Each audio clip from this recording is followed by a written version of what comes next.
Hello guys, I am Chandni. Welcome to my channel creative thinkable. So guys, आज मैं आपको SSC के 10 most important GK questions for SSC, CGL, CHSL, MTS and all competitive exams के लिए बताऊंगी।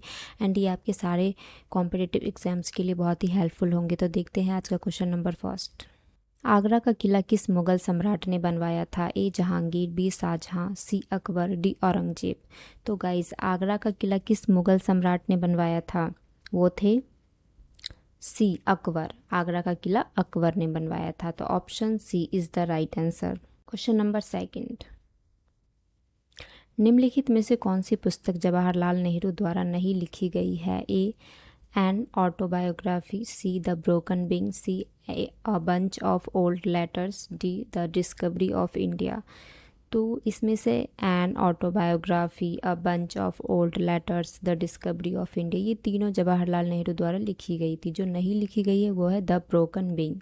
तो option B is the right answer. And guys, ये सारे जो भी मतलब जैसे बुक्स के नेम हैं, तो इनके अगर आपको राइटर का नाम भी पता होगा तो आपके लिए बहुत ही मतलब हेल्पफुल होगा एग्जाम्स में के लिए। जैसे द ब्रोकन विंग पुस्तक के लेखक जवाहरलाल नेहरू नहीं है, इस पुस्तक की लेखिका सरोजनी नायडू है। तो आपको ये पता होना चाहिए जो द ब्रोकन विंग की जो लेखक थे वो कौन थे। तो वो थी सरोजनी नायडू।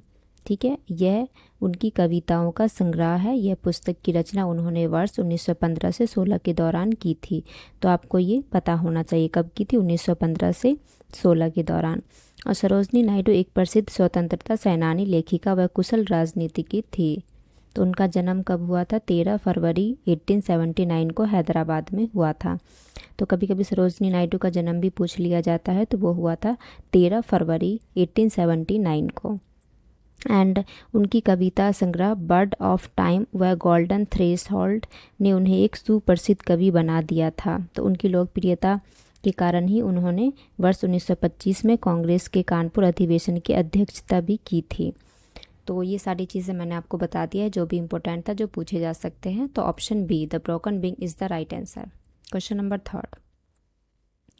1757 ईस्वी की विख्यात प्लासी का युद्ध वर्तमान के किस क्षेत्र में लड़ा गया था? ए राजस्थान, बी पंजाब, सी लद्दाख, डी पश्चिम बंगाल। तो ये जो प्लासी का युद्ध हुआ था वो कहाँ लड़ा गया था? तो वो लड़ा गया था पश्चिम बंगाल। ये जो वर्तमान में है पश्चिम बंगाल में है। ये प्लासी का युद्ध कभी कभी जैसे किस डेट को मतलब लड़ा गया था तो वो भी पता होना चाहिए। लड़ा गया था 23 जून 1757 को। प्लासी भागीरथी नदी के किनारे स्थित है, तो ये भी आपको पता होना चाहिए।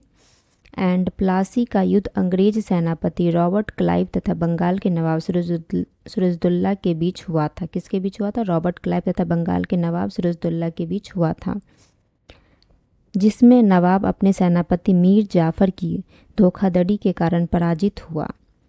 मीर जाफर के कारण ही वह हार गए थे। तो इस युद्ध के बाद अंग्रेजों ने मीर जाफर को बंगाल का नवाब बना दिया था। प्लासी वर्तमान में पश्चिम बंगाल में स्थित है। तो इसका राइट आंसर हो जाएगा option D, Paschim Bengal is the right answer. Question number 4। निम्नलिखित में से कौन सी पहाड़ी भारतीय प्रायद्वीपीय पठारों में नहीं पाई जाती है? ए जाबड़ी, बी लुसाई पहाड़ियाँ, डी वेलिकोंदा पहाड़ियाँ, डी नल्लामाला पहाड़ियाँ। तो इसमें 3 जो पहाड़ियाँ हैं वो पाई जाती हैं। जो पहाड़ियाँ नहीं पाई जाती है उसका नाम है लुसाई पहाड़ियाँ। लुसाई पहाड़ियाँ नहीं पाई जाती हैं। तो option B is the right answer. Question number 5। किस वायसराय के शासनकाल के दौरान दांडी यात्रा हुई थी? A lord Bentinck, B lord Chelmsford, C lord Irwin, D lord Metcalfe. तो इसका जो राइट आंसर होगा, दांडी यात्रा हुई थी वो हुई थी लॉर्ड इरविन के शासनकाल में। तो ऑप्शन सी लॉर्ड इरविन इसका राइट आंसर हो जाएगा। Question number 6।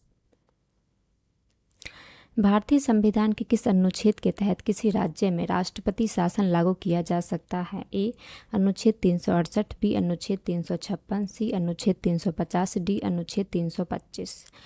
तो राष्ट्रपति शासन जो लागू किया जा सकता है किसी भी राज्य में वो है अनुच्छेद 356, यानी कि ऑप्शन बी अनुच्छेद 356 is the right answer.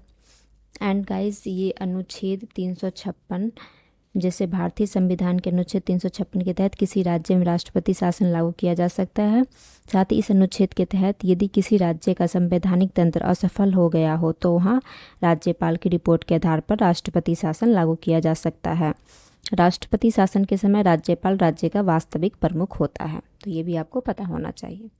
Question number 7, निम्नलिखित में से कौन सा शहर गंगा नदी के तट पर स्थित नहीं है? ए वाराणसी, बी इलाहाबाद, सी कानपुर, डी जयपुर। तो इसमें से आपको पता है वाराणसी भी स्थित है, इलाहाबाद भी स्थित है एंड कानपुर भी स्थित है। तो इसका जो राइट आंसर हो जाएगा वो क्या हो जाएगा? जयपुर। यानी जयपुर किसी भी गंगा नदी के तट पर स्थित नहीं है। तो option D is the right answer कि यहाँ जयपुर शहर जो है राजस्थान राज्य की राजधानी व सबसे बड़ा नगर है। यह नगर सूखी झील के मैदान में बसा है। यह नगर कहाँ बसा है? सूखी झील के मैदान में बसा है। इस नगर की स्थापना 1728 में कछवाहा राजा जयसिंह सेकंड द्वारा की गई थी। कब? 1728 में कछवाहा राजा जयसिंह सेकंड द्वारा की गई थी। इस नगर में भवनों के निर्माण में गुलाबी रंग के पत्थरों का प्रयोग किया गया है, इसलिए इसे गुलाबी शहर या पिंक सिटी भी कहते हैं।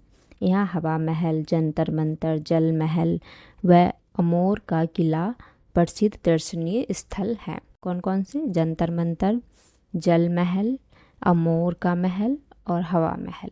क्वेश्चन नंबर 8, किस सरीसृप के 4 हृदय कवच होते हैं? ए कछुआ, बी किंग कोबरा, सी गिरगिट, डी मगरमच्छ।